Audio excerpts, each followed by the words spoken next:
My name is Viliami Lolohea from Tonga. I am currently a diplomat at the Tongan High Commission in London. Tonga is the last remaining kingdom in the Pacific. We like to say we've never been colonized. There are about 170 islands. The most northern island lies 500 kilometers off the main island, Tongatapu, in the south. We've got around 105,000 people. We've got a large community in New Zealand, Australia, and in the United States. Tonga Islands are Christian islands. Many people have left to seek better opportunities in Nuku'alofa, but also they managed to emigrate for a better life, to provide a better education for their children. Tonga was coined by Captain Cook in the 18th century as the Friendly Islands, and so we have kept that name, Kingdom of Tonga, the Friendly Islands.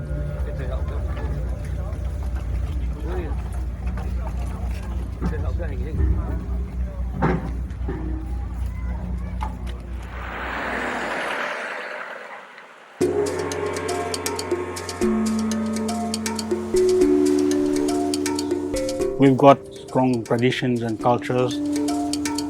People are very religious, and we've got many churches all over the kingdom.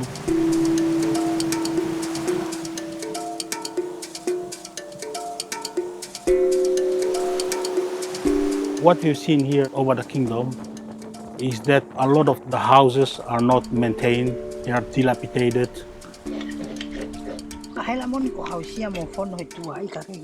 People living in those homes have not enough money to rebuild or to renovate. Getting a loan from the bank is very difficult. And when we look at the process of building new homes, we saw that they face a lot of difficulties.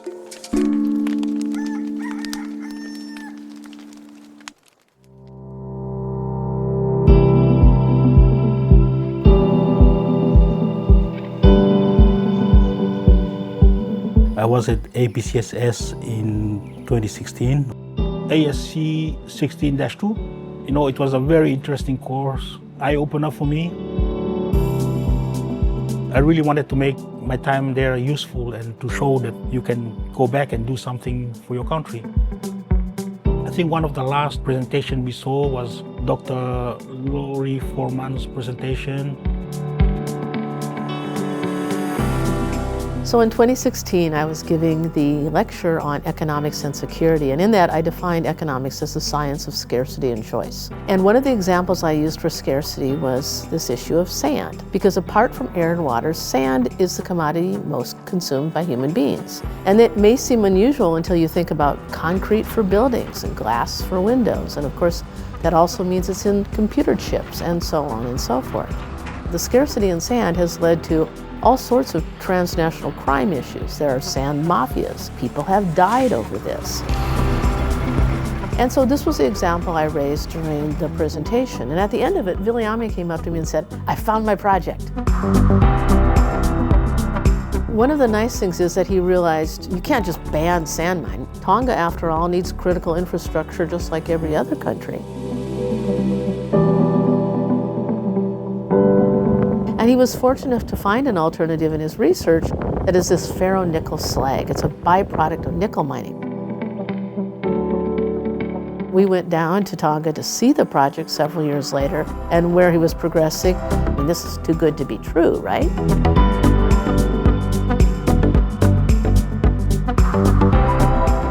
So this is how it starts? Yes, this is a ferronickel slag rock I just brought from New Caledonia. It is crushed to different sizes, perfect for construction purposes. So talk a little bit about the ways you can use this project. You can use it for a house like this beautiful house, but can you also use it in things like rural roads or ports or other infrastructure? They've been making roads in New Caledonia with the ferronickel slag and reclaiming land. Around 20% of the capital, Nouméa, is reclaimed with it. That's about 1,000 hectares. And we can think of wharves, of airports, sea walls, bridges. We put some funds together to import 40 tons of ferronickel slag. When we imported it, we partnered with a local block manufacturer and we tested the different amounts of ferronickel slag with cement. Normal blocks that you get in Tonga have a strength of 6 or 8 MPa. Ours had very strength from 12, 14, 22 MPa, way over expectations. I think we are on a good track to make this product accessible and affordable to the population. So I have to ask you about these photographs here. Who's in the photograph and what the occasion is? Yes, right from the beginning, the king was the first supporter of this project because His Majesty understood that this was something needed for the development of Tonga, for critical infrastructure. When we started building the homes, I invited their Majesties to come and look at the different types of blocks we can and also the slag. I can't remember of any other time, but he came to a private home. His royal guard had to come first and plant the king's flag. Yeah, it was a proud moment. That was a royal command. I think that's one of the reasons I'm still excited about this project, is to have the support of His Majesty. So when we designed the house, we wanted to make sure that we understood what we were designing. If we wanted to call it the perfect Tongan home. So the first thing we went to are the women. I asked my sisters and my aunties, like, what's the first thing you would want in the house? And she said, I want space so I can do my weaving. When we asked the men, they said, we want space to drink our kava. And that's why for us it's important to incorporate a big veranda to enable the mat weaving and the kava drinking at night. That's so important in the lives of Tongan families.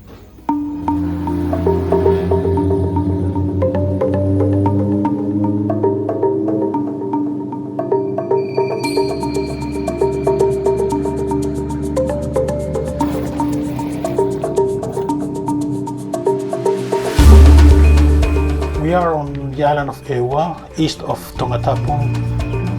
We came here to work on a proposed project the king was very pleased with. Our thought is to build a water infrastructure. Specifically a bottling plant so people can access that water low cost or for free. All these critical infrastructure projects are linked to the ferronickel slag or the slant project with Nouméa because that's the basis for the construction.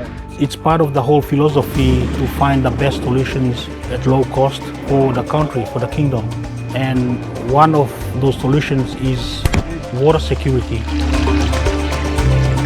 It's the king's contribution to water security for his people. Yeah, mostly on Ewa Island and all the other outer islands, Wava'u Islands, the Hapai Islands. People live off the land. They've got their own plantations, their own domestic animals. Of course, there are projects developed by the government. Each village has its own water. If there is no electricity, the pump stops and people don't get their water.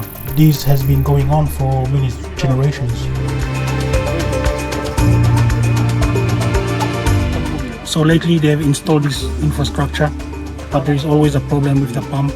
And as you've seen, there's been some reparations done, but they are not professional and they don't last. There is a significant freshwater reservoir underneath Ewa. So we got to get to the water source at the base of the cliff. And we can't take the normal route because there's been rain for many weeks and it's all wet and muddy. And so we are going to take the shorter one, and that's climbing down the cliff.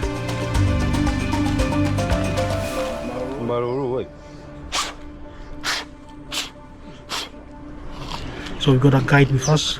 He's the town officer of the village of Houma.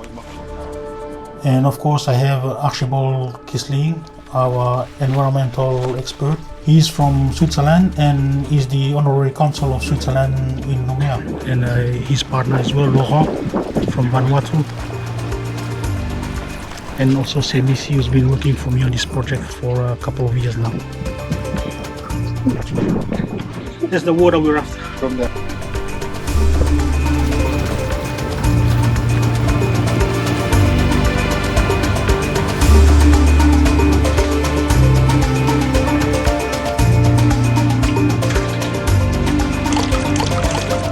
Now, if we develop a bottling plant, then we have that water that we can distribute or can ship it to other islands.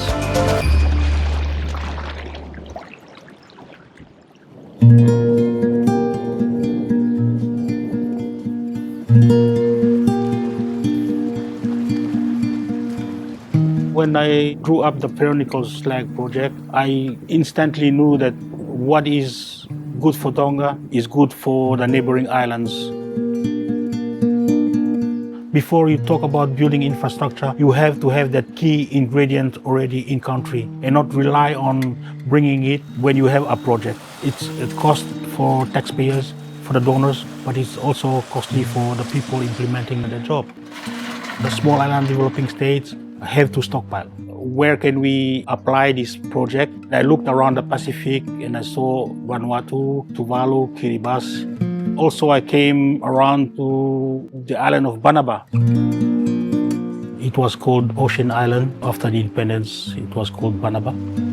They are also a semi-autonomous island. So the landowners decide for the development of their own land. So Banaba has a unique story in the world.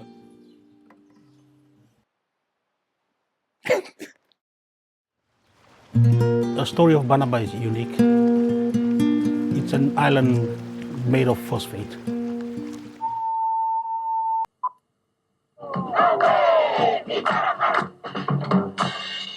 There is a movie titled Go Tell It to the Judge. This is the story of a people called the Barnabans. My lord, the plaintiffs were born on Ocean Island, a very small island just south of the equator. But it tells the story of how they were exploited with the mining. 20+ million tons of phosphate was taken from that island. There was no plan to rehabilitate and it became unlivable. And so they had to relocate to Rambi Island. 80 years have passed by, and 80 years that they feel that is 80 years of injustice. Why is the template request that you made to charge it back to the prosecuted? 2022, I visited the landowners of Banaba who are living on Rambi to propose to rehabilitate the island using the ferronickel slag from New Caledonia. When they heard that we could plug those areas, holes made by the miners, and with the ferronickel slag, we can make blocks, easily rebuild their homes. They received me like a big chief.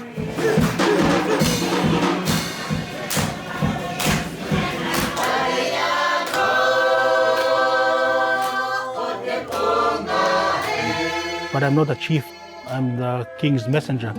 And so I had to keep it at the level. But they offered me the best food in the island and took me around. And you could see, you touch the heart of the people because now they can reconnect with the homeland. This is a healing process.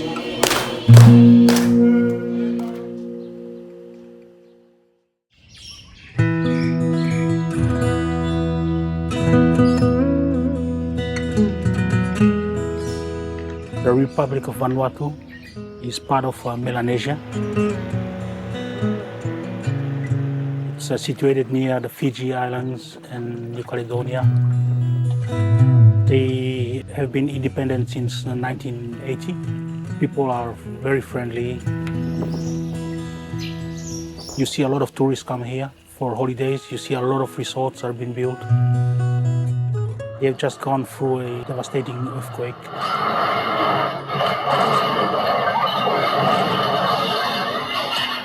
So there is rebuilding going on.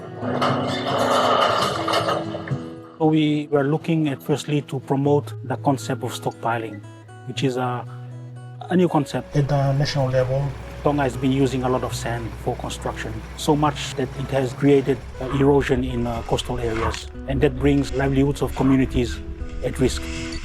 But also it's degrading the marine ecosystem.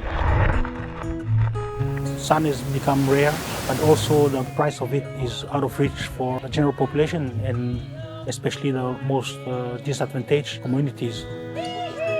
And we want to stockpile for long-term stability and also for economic development. When we look at Vanuatu, it's also the same issues that they have, a lack of quality aggregate for construction. Ferrari is on the northeast coast of Efate. It was used as a mining site in the 50s, 60s, 70s. They used to mine manganese. It was an operation that went 24 hours, and it created an economy, created a small town. Different people from different islands in the Pacific came together. It's convenient if we are to stockpile. Of course, we will need to rebuild the wharf. It's interesting for us for the stockpiling project. We got this as a water source here.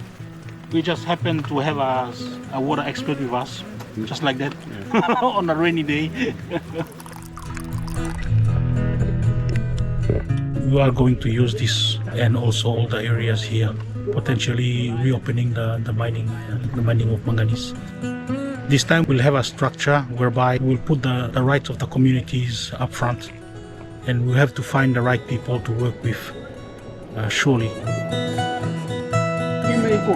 Make some adjustment to the stockpiling area, but it's there already.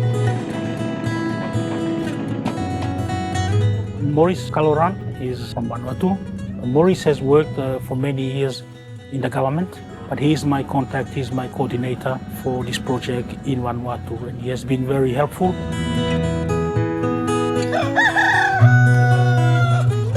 We were in Ferrari also to speak with the landowners because they are the key to this project.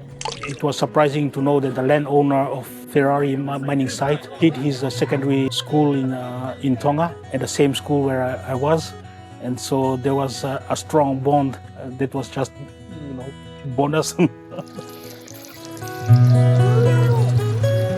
He had a lot of proposals in the past that never came to fruition. And we came with a proposal that looks at the well-being of the community, the landowner, the government, and the people of Vanuatu. And I think that the landowner understood that very well. He was very excited of the idea.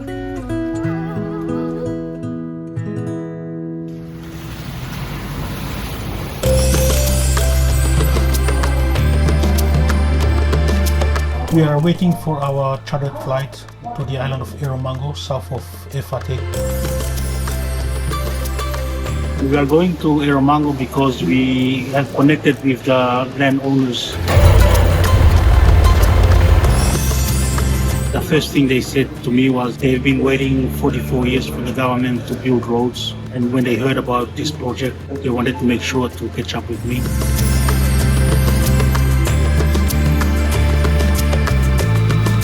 With this land, we can build the roads in Eromango. So we need to develop this concept, and that's why one of the steps was to go directly to the landowners in Eromango, to meet with them, to hear their concerns, and to see whether they can trust us. Our project is to approach them with respect.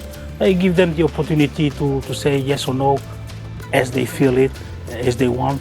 They're dying to see our roads rebuilt so they can connect with other villages, but also they can access their lands. We went to the water to look at the port, because if you are talking about bringing in equipment, you need to have a good wharf. That's something we are keen to add to our project concept.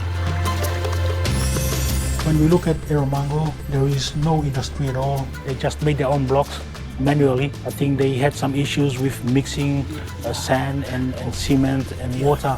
The sand that they used to make blocks for the small school and for the very few houses there was sand taken from their own beach.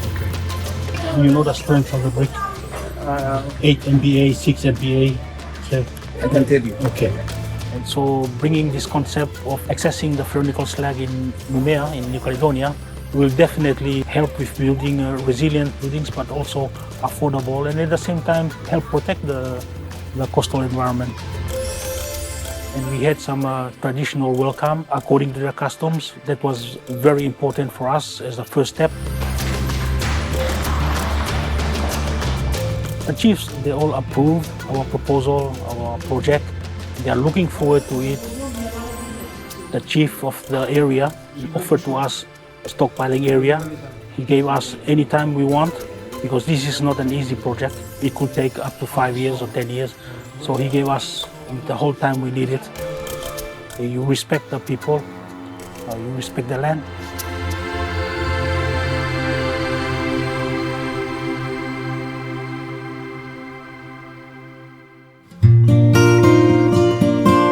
So it's a project that I devised when I was at APCSS. It's an unusual project. It's very new for Tonga and for the Pacific. And in so it was very difficult to frame the cost of doing this project.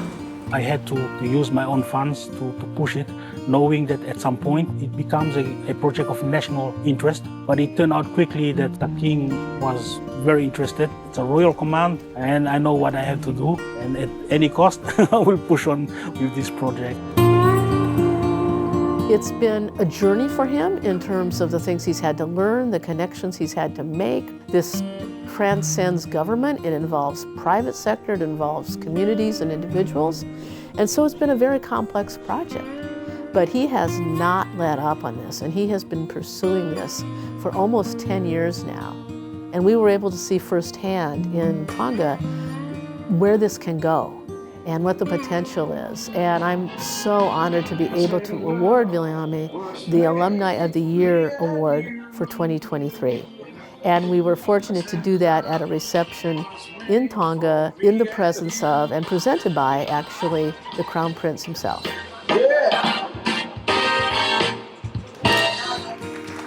I'm really proud that APCSS had a role to play in inspiring this project, and really, really proud in Viliami for what he's done so far and for what I know he's going to do in the future.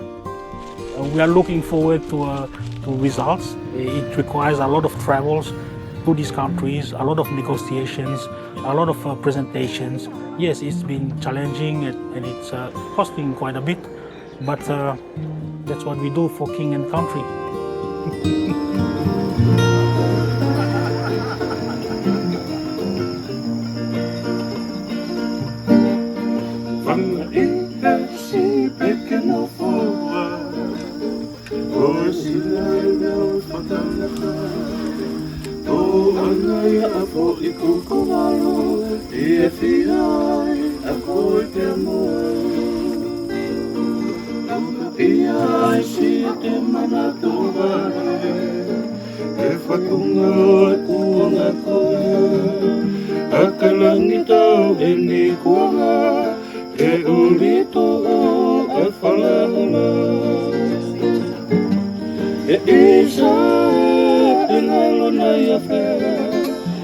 Matangi ang ifakasaute Atimia amahina fekite Te wanga lotofale Engihia he ofa mamae Tepe toriki silotanie